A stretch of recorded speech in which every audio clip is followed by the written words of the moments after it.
Praise the Lord, ஹல்லேலூயா. உங்கள் யாவரும் இயேசு கிறிஸ்து நாமத்தில் இந்த காலை வேளையில் வாழ்த்துகிறேன். தேவனுடைய வார்த்தையாகிய ஆசீர்வாத மன்னா மூலமாய் மீண்டும் உங்களை சந்திப்பதிலே மகிழ்ச்சி அடைகிறேன். இந்த நாளிலும் கூட கர்த்தர் உங்கள் மேல் பிரியமாக இருக்கிறார். தேவன் உங்களை நேசிக்கிறார். உங்களுடைய வாழ்க்கையில் இதுவரை கடந்து வந்த ஒவ்வொரு பாதையிலும் அவர் உங்களை விட்டு விலகாமல் இருந்தார். இனியும் அப்படி இருப்பார். அல்லேலூயா. மனம் சோர்ந்து போகாதிருங்கள். உங்கள் பிரச்சனைகள் தேவனுக்கு ஒரு பெரிய பிரச்சனையே அல்ல. நமக்கு தான் சின்ன பிரச்சனைலாம் பெரிய பிரச்சனை. அவருக்கு பெரிய பிரச்சனை கூட ஒன்றும் இல்லாத பிரச்சனை. அல்லேலூயா. அவர் பிரச்சனையை பார்ப்பதில்லை. பிரச்சனை, போராட்டம், பலவீனம், வியாதி, படுக்கை, எந்த பிரச்சனையில் இருந்தாலும் அவர் பிரச்சனையை பெருசாக பார்க்கறதில்ல. அதன் நடுவில் நாம் கர்த்தரை நோக்கி பார்க்கிற நம்மை பார்க்கிறார். அல்லேலூயா.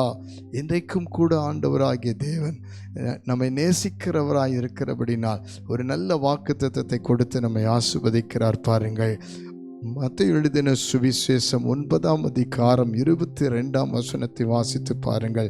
இயேசு திரும்பி அவளை பார்த்து, மகளே திடன் கொள், உன் விசுவாசம் உன்னை ரட்சித்தது என்றார். அந்நேரம் முதல் அந்த ஸ்திரீ சொஸ்தமானாள். அல்லேலூயா. வியாதி படுக்கையிலே 12 வருஷமாக இருந்த ஒரு பெண் தன் ஆஸ்திகளெல்லாம் செலவழித்து சற்றும் குணமடையாத ஒரு இழப்பு, ஒரு தோல்வி, ஒரு விரக்தி, ஒரு வெறுமை, நம்பிக்கற்ற நிலைமை, விசுவாசம் இல்லாத ஒரு நிலைமை இன்றைக்கு கூட அநேகமாக உங்கள் வாழ்க்கையில் நம்பிக்கை இழந்திருக்கலாம். தனிமையில் குடும்ப உறவை இழந்திருக்கலாம். வேதனையில் இருக்கலாம். துக்கம் இருக்கலாம். தொடர்ச்சியான வியாதி, தொடர்ச்சியான துக்கம், தொடர்ச்சியான இழப்பு, தோல்வி, பயங்கள், தோல்விகள், அநேகமாக இழந்த வேலை, நல்ல வாழ்ந்து இன்றைக்கு ஒன்றுமில்லாத நிலைமை, அப்படியே எல்லாம் பாதியில் நின்று போகிற நிலைமை.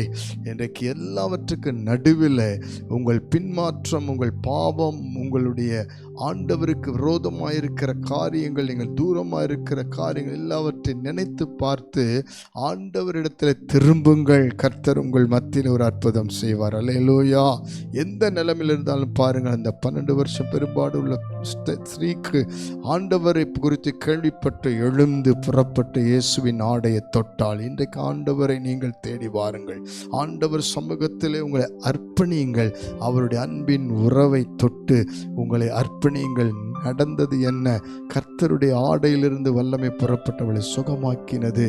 அதற்கு காரணம் ஆண்டவர் சொன்னார், ஸ்திரீயே, உன் விசுவாசம் உன்னை ரட்சித்தது, திடன் கொள் என்று சொல்லி அவளை சுகமாக்கினார். இன்றைக்கு உங்களை சுகமாக்க போகிறார், விடுவிக்க போகிறார். அற்புதம் நிச்சயம் நடக்க போகிறது. எத்தனை வருஷ பிரச்சனையா இருக்கலாம், எத்தனை பேருடைய பிரச்சனையா இருக்கலாம், எத்தனை காலங்கள் அந்த பிரச்சனை தொடர்ந்து இருக்கலாம். இப்பொழுது ஜெபிக்க போகிறோம். உண்மையா இருந்தீங்கன்னா, விசுவாசமா இருந்தீங்கன்னா, திடன் கொண்டு சேர்ந்து ஜெபிக்கும் பொழுது உங்கள் பிரச்சனை தேவன் உடனடியாய் மாற்றுவார், சாட்சியாய் நிறுத்துவார்.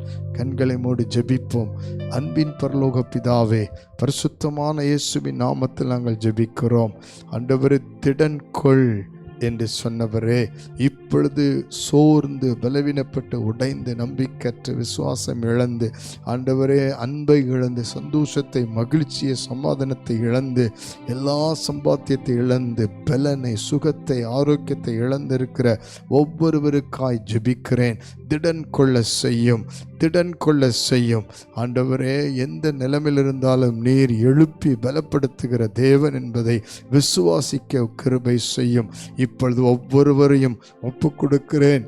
நம்மை விட்டு தூரமாக, பின்மாற்றமாக, பாவத்தில் விழுந்து, பாவத்திலிருந்து வெளிவர முடியாமல் இருக்கிற எல்லா பழைய வாழ்க்கையிலிருந்து விடுவிக்கும்படி, எழுந்திருக்க செய்யும்படி ஜெபிக்கிறேன். பாவத்தினால் இழந்த ஆசீர்வாதங்களை மனம் திரும்புகிற இப்பொழுது நீர் தாமே அவர்களை சந்தித்து அவர்களை திரும்ப ஆசீர்வதியும். இவர்களை இப்பொழுது கர்த்தாவை விசுவாசத்தில் நிரப்பி நம்முடைய அன்பின் உறவிலை திரும்ப வரட்டும்.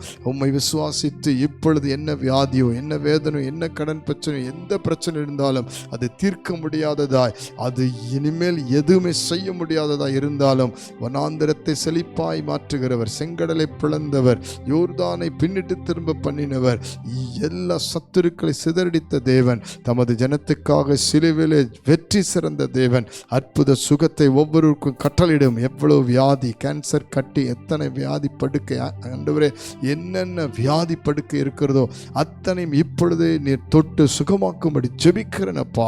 இயேசுவின் நாமத்தில் தலை முதல் கால் வரை ஒவ்வொரு உறுப்புகளும் இப்பொழுது சுகம் அடைவதாக என்று ஜெபிக்கிறேன். உங்களுடைய சுகமளிக்கிற வல்லமை தொடுவதாக இந்த காலை வேளையில விசுவாசிக்கிற அத்தனை பேரையும் எழுப்பும்படி பலப்படுத்தும்படி ஜெபிக்கிறேன். நீர் அப்படி செய்வதற்காக நன்றி நன்றி நன்றி. விசுவாசித்திருக்கிற திடன் கொண்டிருக்கிற அத்தனை பேரையும் ஆசீர்வதித்து சாட்சியாய் நிறுத்தும். நீர் அப்படி செய்வதற்காக நன்றி. இயேசு கிறிஸ்துவோட தாழ்மையோடு ஜெபிக்கிறோம் ஜீவனுள்ள நல்ல பிதாவே. ஆமேன் ஆமேன் ஆமேன். God bless you. இன்று முதல் கர்த்தர் உங்களை விடுவித்திருக்கிறார், சுகம் கொடுத்திருக்கிறார். திடன் கொள்ளுங்கள், சாட்சியாயிருங்கள். ஆமென்.